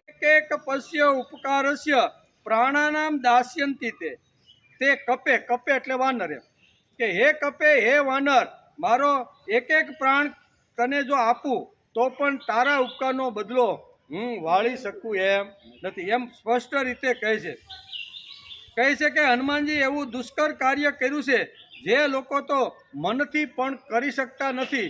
આમ ભગવાન હનુમાનજીને આ ડિગ્રી આપે છે કે મનથી પણ ન થઈ શકે ને એવું કામ તે શરીરથી કર્યું છે એમ ભગવાન કહે છે. યજ્ઞ કર્મ એટલે કે યજ્ઞ કર્મ સમુદ્ભવ, સફળતા કર્મથી થાય છે, ખાલી વિચાર કરવાથી થતી. અહીંયા હનુમાને શું કર્યું?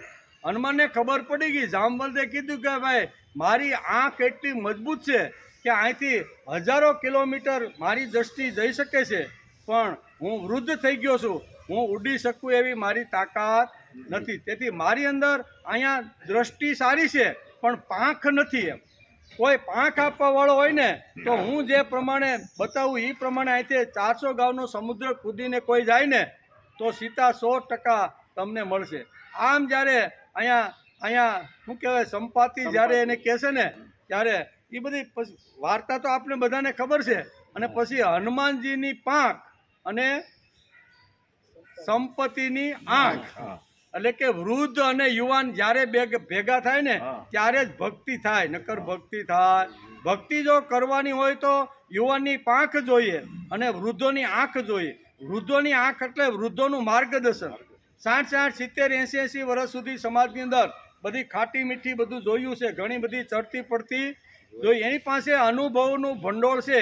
એ અનુભવનું ભંડોળ જો આજના યુવાનો જો કામે લગાડે ને તો સંસ્કૃતિનું સંવર્ધન થતાં વાર લાગે નહીં. બંનેને મળવું જોઈએ. યુવાનની પાંખ મળવી જોઈએ સંસ્કૃતિને, અને સંસ્કૃતિને યુવાનની આંખ મળવી જોઈએ. આંખ અને પાંખ જ્યારે ભેગા થાય ને ત્યારે જ ભક્તિની શોધ થાય, સીતાની શોધ થાય. એનું કારણ અહીંયા કહેશે કે સંપાતિની આંખ અને અહીંયા હનુમાનજીની પાંખ, આ બંને જ્યારે ભેગા થાય અને હવે નોન સ્ટોપ. જાંબુવંતે કીધું ભાઈ તું જ્યારે જન્મો ને ત્યારે સૂર્યને સફરજન સમજીને ગળવા ગયો તો ને ગળી પણ ગયો તો. બધા દેવતાઓએ આવીને બધું ઘણો પ્રયત્ન કર્યો અને પછી પ્રાર્થના કરી ત્યારે માંડ તું આ બારું સફરજન કાઢ્યું. આવી તાકાત છે. પણ ઋષિઓના અનેક આશ્રમોને હનુમાનજીને શક્તિ મળતા ઉજ્જડ કરવાની શરૂઆત કરી દીધી અને ઋષિઓએ એને શ્રાપ આપી દીધો કે તારી શક્તિ આટલી કૂદાકૂદ કરે છે અને ઋષિઓના આશ્રમને ખલાસ કરે છે ને ભાઈ, જા અમારો શ્રાપ છે કે તારી શક્તિ ક્ષીણ થઈ જાય. અને આ તારી શક્તિને જો કોઈ ભવિષ્યમાં કોઈ યાદ કરાવશે ને તો આટલી શક્તિ તારી અંદર આવી. એટલે જાંબુવંત તેની શક્તિને યાદ કરાવે છે. અહીંયા આંખ તો સંપાતિ પાસેથી મળી ગઈ પણ હનુમાનજીની પોતાની શક્તિની યાદી કરાવે છે. એમ કરી અને આ કામ થાય. કહેવાનો અર્થ કે હનુમાનજી માટે રામને આટલા બધા શબ્દો બોલવા પડ્યા કે ગમે તેટલા પ્રયત્ન કરું, ગમે તેટલા મારા 5 પ્રાણ કાઢીને પણ જો હે હનુમાનજી હું તને આપું ને તો તારા ઋણમાંથી હું મુક્ત થાવ. આ બધી વાતો અહીં એનો અર્થ એવો થયો કે કોઈ પણ માણસ કર્મ કર્યા વગર એને સિદ્ધિ મળતી. ખાલી સારો વિચાર જો જાંબુવંતે એને કીધો કે સંપાતિએ કીધો અને એનું અનુસરણ, એનું આચરણ જો હનુમાનજીએ ન કર્યું હોત તો કાંઈ થાય ખરું? એનું આચરણ કર્યું, જીવનમાં લાવ્યા અને નોન સ્ટોપ 400 ગાઉનો સમુદ્ર કૂદીને ગયા, કર્મ કર્યું ત્યારે એને સફળતા મળી છે. યજ્ઞ કર્મ સમુદ્ભવ, સફળતા કર્મોથી સંપન્ન થાય છે. કર્મો વેદથી ઉત્પન્ન, કર્મો કેમ થાય? વેદોથી કર્મ ઉત્પન્ન થાય છે. ધન્ય હનુમાન છે કે જે વાનર હોવા છતાં પણ જેને પ્રભુએ સ્વમુક્તિ પુરુષોત્તમની પદવી આપી છે. હનુમાનજીનું એક બીજું નામ શું છે? પુરુષોત્તમ. પુરુષોત્તમની પદવી ભગવાને વાલ્મીકી રામાયણના ઉત્તરકાંડ વાંચો ઘેરે, એમાં ભગવાને એને પુરુષોત્તમની પદવી આપી છે. પુરુષો એટલે મારી કક્ષા, ભગવાનની પુરુષોત્તમ જ છે ને, મારી કક્ષાનો તું છે. આટલી પદવી આપી અને કાયમ માટે જ્યાં જ્યાં રામનું મંદિર હોય ને એની બાજુની અંદર હનુમાનજીને સ્થાન આપી દીધું. આ કર્મની તાકાત છે, કર્મયોગની તાકાત છે. ખાલી વિચાર આવે અને કર્મ જો માણસ ન કરે તો ગમે તેટલો સદવિચાર સારો હોય, સર્વેત્ર સુખીના સંતુ આમ આશીર્વાદ આપે પણ હલે જ નહીં તો હલે નહીં તો કાંઈ થાય નહીં. તેથી ભગવાન અહીં બહુ સરસ યજ્ઞ કર્મ સમુદ્ભવ, બરોબર, અહીં બહુ સરસ રીતે સમજાવે છે કે યજ્ઞ કર્મથી ઉત્પન્ન થાય છે. તેથી કર્મ જો માણસ કરે અને એનાથી યજ્ઞ થાય, યજ્ઞથી વરસાદ થાય અને વરસાદથી આવી રીતના ધન ધાન્ય હિલોળા લે, એમ ભગવાને આ શ્લોકની અંદર આપને સમજાવવાનું છે. તેથી કહે છે કે ધન્ય છે હનુમાન કે જે વાનર હોવા છતાં પણ જેણે પ્રભુએ સ્વમુક્તિ તેને પુરુષોત્તમની પદવી આપી છે. એટલું જ નહીં, પોતાની જોડે એને સ્થાન આપી દીધું. ક્યાં? ભગવાનની જોડે. રામજી મંદિર ગમે ત્યાં હોય ને તો હનુમાન હોય ને, હનુમાન વગરનું કોઈ દી રામજી મંદિર હોતું. હનુમાનનું સ્વતંત્ર મંદિર હોય ત્યાં ભગવાન રામને આવવાની જરૂર નહીં. એમ આટલી તાકાત અને આટલું કર્મયોગનું મહત્વ ભગવાન આપણે બહુ સરસ સમજાવે. હનુમાનમાં બળ, બુદ્ધિ, જ્ઞાન, શ્રદ્ધા અને ચિંતકપણું દરેક ગુણોથી સંપન્ન આપણને આમાં રામાયણની અંદર દેખાય છે. તેથી આપણે રોજ બોલીએ છીએ કે મનોજવમ મારુત તુલ્ય વેગમ. હનુમાનજી કેવા છે?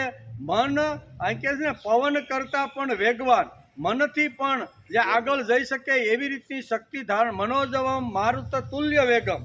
આટલો બધો હનુમાનજીનો વેગ છે. રામનું કામ માટે ખાલી રામ બોલે ને તા તો ઉડવાની શરૂઆત કરીએ.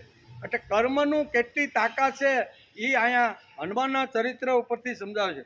આ તેમનું ટૂંકમાં વર્ણન છે.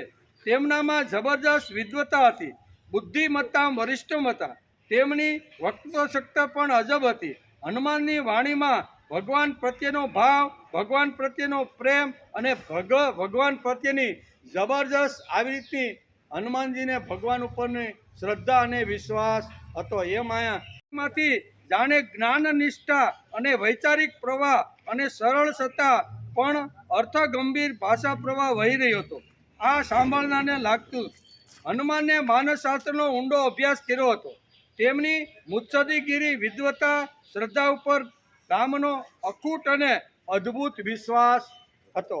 ભગવાન બધા કોઈ હા પાડે, કોઈ ના પાડે, કોઈ કે ન કે, પણ હનુમાનને જ્યારે જે વસ્તુ પૂછવામાં આવે ત્યારે હનુમાન જે કાંઈ વાત કરે ને એ ભગવાન એને માન્ય કરીને એ પ્રમાણે આખું કાર્યનું આયોજન કરતા હતા.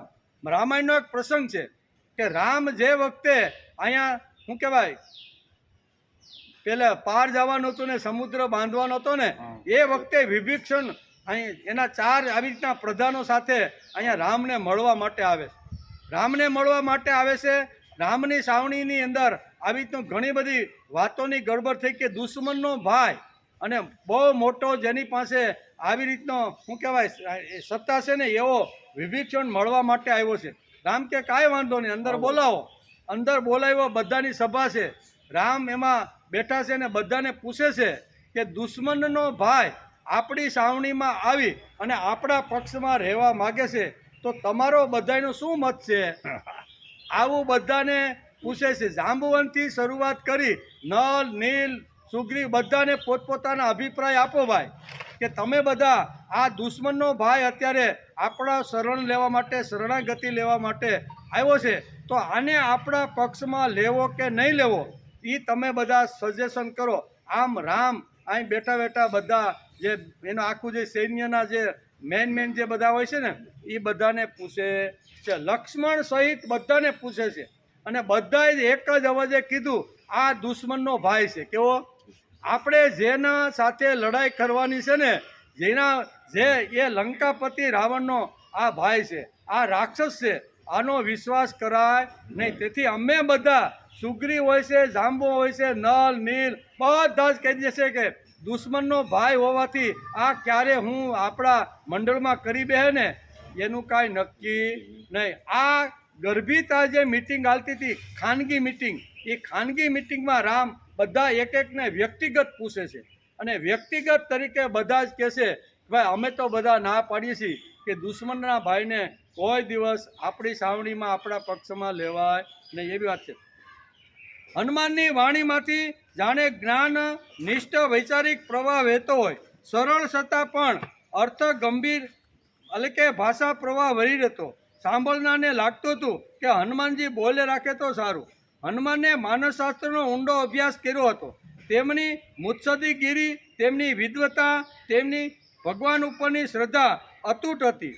વિભીષણ શત્રુ રાજ્યનો સચિવ અને રાવણનો ભાઈ રામની પાસે આવ્યો છે. તે કયા હેતુથી આવ્યો છે તેને સ્વપક્ષમાં લેવો કે નહીં એના માટે જબરજસ્ત બધા યોદ્ધાઓ, જે મુખ્ય જે યોદ્ધાઓ હતા ને પ્રધાન મંડળ આખું બધું રામનું, એ બધાને ભેગા કરી અને બધા જ પાસેથી કહે છે કે ભાઈ દુશ્મનનો ભાઈ અત્યારે આપણા શરણે આવી અને આપણા પક્ષમાં રહેવા માગે છે, લેવો કે નહીં લેવો એનો નિર્ણય તમે બધા કરો એમ રામ બધાને પૂછે છે. વિભીષણ શત્રુ રાજ્યનો સચિવ અને રાવણનો ભાઈ રામની પાસે આવ્યો છે. તે કયા હેતુથી આવ્યો છે તેને સ્વપક્ષમાં લેવો કે નહીં તે માટે રામે રામે સલાહ પૂછતા સુગ્રીવથી માંડીને દરેક યોદ્ધાઓએ ને પૂછ્યું. કટોકટીનો સમય છે અત્યારે. કેવો આ સમય કેવો છે અત્યારે? કટોકટીનો સમય છે. કટોકટીનો સમય હતો. કટોકટીના આવા સમયમાં વિભીષણનો સ્વીકાર કરવો કે નહીં તે રામે બધા જ યોદ્ધાઓને, અંગત જે યોદ્ધાઓ તે બધાને, સુગ્રીવથી માંડી બધા યોદ્ધાઓને પૂછે છે. એમ કે પૂછ્યું. બધાએ અલગ અલગ રીતે નહીં લેવાના કારણો બતાવ્યા. કોઈ કે દુશ્મનનો ભાઈ છે અને આવ્યા પછી આવી રીતની બાતમી લઈને જો લંકા મોકલતો જાય તો આપણી સિક્રેટ જે બધી વાતો છે ને બધી લડવાની એ બધી ખુલ્લી. આમ અનેક લોકો જે બેઠા હતા એ બધાએ પોતપોતાનો અભિપ્રાય, રામે બધાના અભિપ્રાયો સાંભળ્યા. બધાના, નલ, નીલ, સુગ્રીવ, બધાના અભિપ્રાયો શાંતિથી બધાએ સાંભળ્યા. છેલ્લે લક્ષ્મણને પણ પૂછવામાં આવ્યું કે ભાઈ તારો શું વિચાર છે? તો કે મારો પણ એ જ વિચાર છે કે દુશ્મનનો ભાઈ છે અને આપણે કાંઈ સિક્રેટ જે કાંઈ લડવાની જે અંગત આવી રીતના જે કાંઈ પ્લાનિંગ કરતા હોય અને એમાં જો દુશ્મનનો ભાઈ આવે અને આપણી બધી જે વાતો છે અહીંયા પહોંચાડે તો આપણી બધી જે કાંઈ યોજનાઓ છે ને એ બધી નિષ્ફળ થઈ જાય. તેથી મારો પણ લક્ષ્મણ કે સ્પષ્ટ મત છે કે આને આપણે આપણા સૈન્યમાં લેવા ને. રામ તો વિચાર કર કે બધાએ પોતપોતો આમે બધો નેગેટિવ જ અભ્યાસ આપ્યો. હવે એક બાકી રહ્યો તો કોણ? હનુમાનજી. એટલે હળવેકથી હનુમાનજી સામે જોયું ભગવાને, રામે, કે ભાઈ આ બધાએ પોતપોતાનો અભિપ્રાય તો આપ્યો, તારો અભિપ્રાય શું છે? આ દુશ્મનનો ભાઈ છે અને આપણા પક્ષમાં કાયમ માટે રહે અને આપણી સાથે યુદ્ધમાં લડવા માટે તૈયાર થયો છે, તો તારી શું ઈચ્છા છે ભાઈ? આને આપણે લેવો કે પાછો લંકા મોકલી દેવો? આવો રામે જ્યારે હનુમાનજીને પ્રશ્ન પૂછ્યો ને ત્યારે વાલ્મીકી તરત જ એક જ શબ્દની અંદર હનુમાનના મોઢામાંથી બોલાવે છે કે આને તમે આપણા પક્ષમાં ભેળવી દો. હું તમને ગેરંટી આપું છું કે આમાં આપણે 100% ફાયદો ને કોને આપ્યું? હનુમાનજીએ રામને સર્ટિફિકેટ આપી દીધું કે ભલે દુશ્મનનો ભાઈ છે પણ કયા હેતુથી આવ્યો છે ને, આ સારામાં સારી મુત્સદ્દગીરી, સારામાં સારું આ જે છે ને એ રણનીતિની જે વાતો છે ને એ હનુમાનજી સારી રીતે જાણતા. કોઈ પણ રાજનીતિ હોય, મુત્સદ્દીગીરી હોય, રણનીતિની અંદર કયો કેવી રીતનો પ્લાન એ બધું જ હનુમાનજીની અંદર ઠાસોઠાસ ભરેલું હતું. અને તેથી ભગવાન હનુમાનજીની સામે જોવે છે કે ભાઈ તારો અભિપ્રાય શું છે? આ બધાએ તો અલગ અલગ અભિપ્રાય આપ્યા. ત્યારે એક જ શ્લોકની અંદર કહી જશે કે તમે એને કોઈ પણ સંકોચ રાખ્યા વગર, કોઈ પણ આવી રીતનો સંદેહ રાખ્યા વગર વિભીષણને આપણા પક્ષમાં ભેળવી લ્યો. બધા ઓલા ના પાડવાવાળા હતા ને સુનમુન થઈ ગયા. બધા વિચાર કરવા હનુમાનજી આ બધા વાનર જેવી, કપી જેવી જાય અને એનું ભગવાને માર્યું કારણ સંપૂર્ણ એને શરણાગતિ સ્વીકારી લીધી. રામની શરણાગતિ સંપૂર્ણ સ્વીકારી લીધી. ચીવટપણું રામના કાર્યની અંદર હતું. રામ ઉપર શ્રદ્ધા, રામ ઉપર પ્રેમ ને બધું હતું. તેથી ભગવાને એના ઉપર વિશ્વાસ રાખી અને હનુમાનજીનો સ્વીકાર કર્યો છે. હનુમાને માનસશાસ્ત્રનો ઊંડો અભ્યાસ કર્યો હતો. તેમની મુત્સદ્દીગીરી, તેમની વિદ્વત્તા, તેની શ્રદ્ધા ઉપર રામનો પણ અદ્ભુત વિશ્વાસ હતો. વિભીષણ શત્રુ રાજ્યનો સચિવ અને રાવણનો ભાઈ રામની પાસે આવ્યો છે. તે કયા હેતુથી આવ્યો છે તેને સ્વપક્ષમાં લેવો કે નહીં તે માટે રામે સલાહ પૂછતા સુગ્રીવથી માંડીને દરેક યોદ્ધાઓને પૂછ્યું. કટોકટીનો સમય હતો. કટોકટીના આવા સમયમાં વિભીષણનો સ્વીકાર કરવો કે નહીં તે બધાએ ના પાડી દીધી. છેલ્લે રામે હનુમાનનો મત લીધો કે ભાઈ તારો શું મત છે? ત્યારે તારો શું મત છે? આને લેવો કે નહીં? હનુમાને તરત જ કહી દીધું, એતા વંતુ પુરસ્કૃત વિદ્યતે તસ્ય સંગ્રહ. આવું વાલ્મીકીએ લખ્યું છે. શું છે? કે કોઈ પણ પ્રકારનો વિચાર કર્યા વગર આ માણસનો આપણા પક્ષમાં સંગ્રહ કરી લ્યો. હું સંગ્રહ કરવાનો અર્થ શું થાય? તમે લઈ લ્યો. વાલ્મીકીએ બહુ સ્પષ્ટ ઉત્તરકાંડમાં આ બધી વાતો, ઘણી બધી વાતો લખી છે. પણ કહેવાનો અર્થ કે રામ પ્રત્યે આટલું બધું ચીવટપણું હનુમાનજીને હતું. એટલે આ કર્મ ઉપર અહીંયા આપણી વાત કઈ હાલે છે કે કર્મ માણસ જો કરે, ખાલી વિચાર જ કરી રાખે અને કર્મ કરે જ નહીં તો એ વિચારોને કોઈ મહત્વ. સદવિચારો ગમે તેટલો પાવરફુલ હોય, ગમે એટલો તેજસ્વી હોય, ગમે એટલો સાત્વિક અને પ્રામાણિક વિચાર હોય, પણ એ વિચારને જો પગ ન હોય અથવા કર્મ ન હોય તો એ વિચારોને કોઈ અર્થ નથી. એમ ભગવાન બહુ સ્પષ્ટ રીતે શ્રીમદ ભગવદ્ ગીતામાં કહે છે. રામે હનુમાનનું કહેવું માન્યું. શું કહે છે? સ્વીકાર કરવા જણાવ્યું કે સ્વીકાર કરી લ્યો, સંગ્રહ કરી લ્યો. રામે હનુમાનનું કહેવું માન્યું, માન્ય કર્યું, કારણ કે માણસની પારખવાની શક્તિ રામ જાણતા હતા. હનુમાનજીને બરોબર રામ ઓળખતા હતા કે હનુમાનજી પાસે જે નિર્ણય કરવાની જે શક્તિ છે, એ જે બુદ્ધિમત્તા વરિષ્ઠની જે એની પાસે આવડત છે ને, એ શ્રેષ્ઠ છે. તેથી રામે કોઈ પણનું માનતા ને લક્ષ્મણથી કોઈનું માન્યું નહીં ને હનુમાનજીની જે વાત હતી ને એ સ્વીકારી લીધી અને પોતાના સૈન્યની અંદર એને ભરતી કરી દીધો. તેથી રામે હનુમાનને કહેવું માન્ય કર્યું, કારણ કે માણસની પારખવાની શક્તિને રામ જાણતા હતા. તેથી કૃતિ કરવાની હોય તો ચીટકપણું માણસની અંદર પણ હોવું. કૃતિ કરવાનું હોય તો ચીટકપણું, ચોટવું, ભગવાનનું કામ હાથમાં લઈને ફરું છું, એ ભગવાન સાથે માણસને ચોંટવાની તૈયારી હોવી કે ભગવાન મને સંભાળે છે, ભગવાન મારું જ કામ કરે છે. બોલવાનું હોય, ચાલવાનું હોય, ખાવાનું હોય, પાચન કરવાનું હોય કે કોઈ પણ વ્યક્ત કરવાની હોય વાણી, તો અંદર ભગવાન બેઠો છે. તેથી હું બધું ટનાટન કરતો રહેલો છું. આવી સમજણ પાકી થાય અને તો જ માણસ ભગવાનનું કામ કરવા માટે તૈયાર થાય છે. તેથી યજ્ઞ એટલે કેવળ વિચાર નહીં. યજ્ઞ એટલે કેવળ વિચાર નહીં, આચાર પણ હોવો જોઈએ. આ મહત્વનો સિદ્ધાંત ભગવાને આ શ્લોકની અંદર સમજાવ્યો. ખાલી વિચાર સારો હોય, શ્રેષ્ઠ હોય, ગુણવાન હોય, પણ ખાલી જો વિચાર હોય તો એ ખાલી વિચારને મહત્વ નથી. સદવિચાર જે છે ને એને કર્મયોગનો ટેકો મળે અને ધક્કો લાગવો જોઈએ, તો જ એ વિચાર સમાજની અંદર સ્થિર થાય એવું ભગવાનને સ્પષ્ટપણે કહેવાનું અહીં છે. તેથી યજ્ઞ એટલે કેવળ વિચાર નહીં, આચાર પણ હોવો જોઈએ. આ મહત્વનો સિદ્ધાંત ભગવાને શ્રીમદ ભગવદ્ ગીતાના 3 અધ્યાયના 4થા શ્લોકની અંદર સમજાવી દીધો છે. 4 વાતો સમજાવી અને કર્મ યજ્ઞ કર્મ સમુદ્ભવ એમ કરી અને આ વિચાર માણસને સમજાવી દીધો છે. સત્કર્મ એટલે સારું કામ, સત્કર્મ એટલે સારા જીવનો અને માંગલિક વૃત્તિ આ જગતમાં હોવા જોઈએ. તે કેવી રીતે આવે છે તે આ શ્લોકની અંદર ભગવાને કર્મયોગ સમજાવીને યજ્ઞ કર્મ સમુદ્ભવ કહીને સુંદર મજાનું યજ્ઞનું એક બીજું જ રૂપ ભગવાને આપીને આ શ્લોકની અંદર આખા જગતનું કેવી રીતનું સંચાલન થાય છે, કેવી રીતનું ચક્ર ચાલે છે અને એ ચક્ર જો બરોબર વ્યવસ્થિત રાખવાનું હોય ને તો માણસે સત્કર્મ યજ્ઞ કરી લેવો.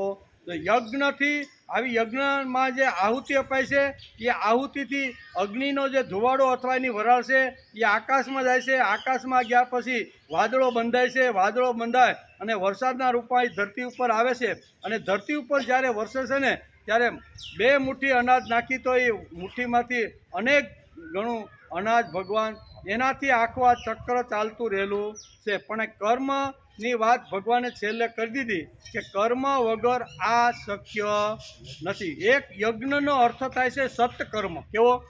સત્કર્મનો અર્થ ભગવાને સમજાવ્યો છે. તેથી સત્કર્મ એટલે સારું કામ, સત્કર્મ એટલે સારા જીવનો, સત્કર્મ એટલે માંગલિક તરફ લઈ જતો માણસના જીવનનો પ્રવાહ આ જગતમાં હોવા જોઈએ. તે કેવી રીતે આવે છે તે આ શ્લોકની અંદર ભગવાને સમજાવ્યું છે. અન્નથી પ્રાણીઓ થાય છે, વરસાદથી અન્ન થાય છે, યજ્ઞથી વરસાદ થાય છે અને યજ્ઞ કર્મથી ઉત્પન્ન થાય. યજ્ઞ કર્મથી ઉત્પન્ન થાય, યજ્ઞમાં કર્મથી ઉત્પન્ન થાય છે. તેથી સત્કર્મો માણસે કરવા જોઈએ. કોઈ પણ પ્રકારની અપેક્ષા રાખ્યા વગર નિષ્કામ કર્મયોગનો સિદ્ધાંત ભગવાન આપને આ શ્લોકની અંદર સમજાવે. કોઈ પણ પ્રકારની 7મે પડદે પણ હું જે કાંઈક કર્મ કરું છું ને એમાં 7મે પડદે પણ મારો સ્વાર્થ નથી. આવું જે કર્મ થાય છે એને યજ્ઞ કહેવાય છે.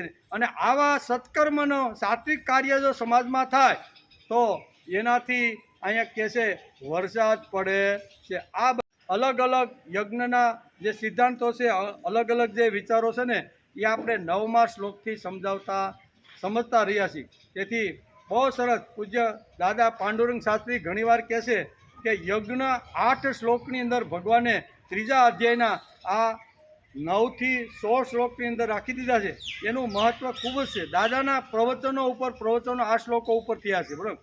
અને એમાંથી આપણે વાંચ્યું, એમાંથી આપણે સાંભળ્યું અને એમાંથી જે કાંઈ યાદ રહ્યું ને એ આ બધો કહેવાનો આપણે આ પ્રયત્ન કરીએ છીએ. આપણે આમાં કાંઈ નવું લાવતા નથી. મહાપુરુષના મુખારવિંદમાંથી જે પ્રવચનો સાંભળ્યા એના વાંગમયની અંદર જે પ્રવચનો આવી રીતના જે લખેલા છે એ પુસ્તકો આપણે વાંચ્યા અને એમાંથી આ દાદાએ બહુ સરસ રીતે અહીંયા 34મા તત્વજ્ઞાનની અંદર જે તત્વજ્ઞાનનો અભ્યાસ કરતા હોય છે ને એમાં આ બધા પ્રવચનો ભગવાને જે 8 શ્લોક જે કીધા ને એ 34મા વર્ષની અંદર દાદાએ એના ઉપર એક શ્લોક ઉપર આ બધા પ્રવચનો કર્યા છે. એ આપણે સમજવાનો પ્રયત્ન કર્યો. તેથી હવે પછીનો જે શ્લોક આવે છે એમાં પણ ભગવાન આગળ યજ્ઞની જ વાત ચલાવી રહ્યા છે.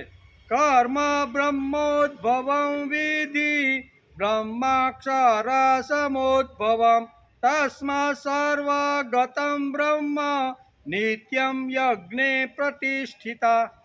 16માં શ્લોક સુધી યજ્ઞનું જ પ્રકરણ ભગવાને ખોલ્યું છે. તેથી ભગવાન કહે છે કે વેદથી એટલે કહે છે ને કર્મોને તું વેદથી ઉત્પન્ન. આ શ્લોકમાં શું આવશે કાલે કે કર્મ કીધું ને કે કર્મોને તું વેદથી ઉત્પન્ન કરેલા જાણ અને વેદને અવિનાશી પરમાત્માથી પ્રગટ થયેલા જાણ.